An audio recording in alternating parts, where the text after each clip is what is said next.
Bonjour à tous et bienvenue dans cette nouvelle vidéo. Après 3 semaines sans vidéo, me voilà de retour sur YouTube avec une vidéo conseils et astuces, comment choisir son VTT. Donc juste avant que je vous conseille et qu'on commence cette vidéo, du coup, n'hésitez pas à vous abonner, à cliquer sur le bouton rouge juste en dessous de cette vidéo et n'hésitez pas à liker la vidéo si la vidéo vous a plu. Et hop, juste avant, merci beaucoup, on est presque 100 abonnés sur la chaîne YouTube, donc si on pourrait faire pour atteindre ce palier de 100 abonnés avant la fin du mois d'août, ça serait vraiment impeccable.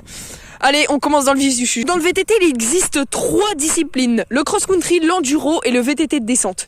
Donc, je vais vous détailler ces 3 disciplines en commençant avec le cross-country. Donc, c'est la discipline que je pratique.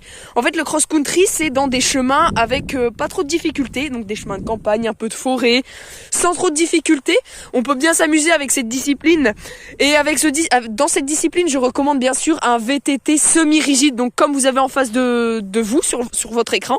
Ici, c'est mon VTT semi-rigide parce que je pratique le cross-country. Donc un VTT semi-rigide, c'est avec une fourche à l'avant, à peu près 100 mm de débattement, plus ou moins, et aucune fourche arrière. Donc ça veut dire que la fourche, en fait, elle irait ici, mais comme on est en cross-country, on recommande vraiment pas de VTT tout suspendu. Donc je vais classer en 3 le cross-country. Il y a le niveau débutant, c'est là où le grand 1, le niveau débutant, c'est là où vous faites 1 à 2 sorties par semaine. Des petites distances, à peu près 15-20 km. Là, vous allez plus taper sur un VTT. Je vous conseille de taper sur un VTT 600, 700, 800 euros. Après, si vous faites, là, ce sera mon cas. Si vous faites du VTT au moins 3-4 fois par semaine, avec des distances d'à peu près environ 30 km, là, ça sera plutôt un VTT entre 1000 et 1300 euros, comme j'ai ici. Après, si vous êtes au niveau professionnel, je pense que vous n'avez pas regardé cette vidéo, mais là, ça sera plutôt un VTT en carbone. Environ 2000 euros pour un VTT semi-rigide en carbone. Voilà, je vous ai détaillé la discipline cross-country. Maintenant, on peut passer à la discipline enduro.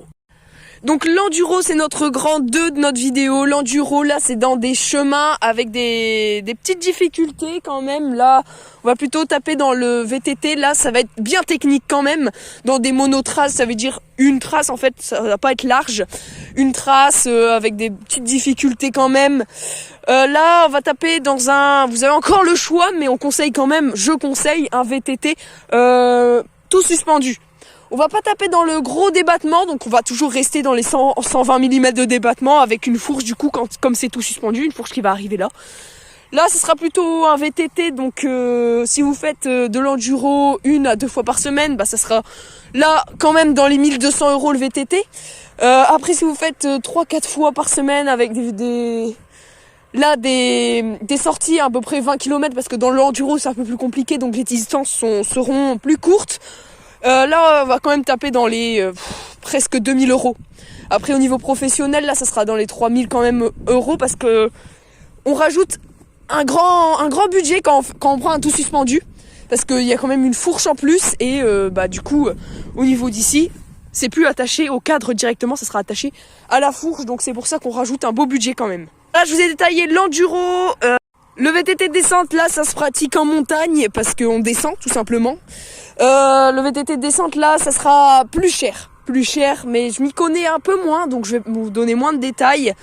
Là, on va pas taper dans le kilométrage, en fait, on va taper plus dans la vitesse, dans le technique, dans les sauts, donc le kilomètre, on s'en fout un petit peu.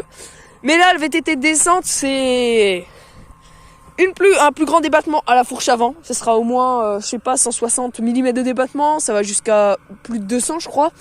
Là, la fourche arrière, ça sera pareil, un grand débattement. Donc, on cherche bien la solidité dans un VTT de descente. Bon, ça va taper dans les environ 3000 euros, je pense. Franchement, là, c'est le minimum pour un VTT de descente. Très bien, très solide, haut de gamme, en fait. Enfin, pas haut de gamme, mais il sera solide, quoi. Donc c'est une discipline un peu à part du VTT, parce que le VTT on pédale, et le VTT de descente, on pédale un peu moins quand même. Donc je m'y connais un peu moins, donc je peux vous dire moins de détails sur cette discipline, mais je peux vous dire que je pense que si vous pratiquez le VTT de descente, c'est que vous avez déjà fait du VTT, enduro ou cross-country. La conclusion de cette vidéo, c'est tout simplement qu'il y a 3 disciplines dans le VTT, donc le cross-country, l'enduro, le VTT de descente. Et dans ces 3 disciplines, en fait, c'est 3 VTT différents. Et puis ensuite, vous allez monter en prix si vous pratiquez plus ou moins le VTT durant la semaine.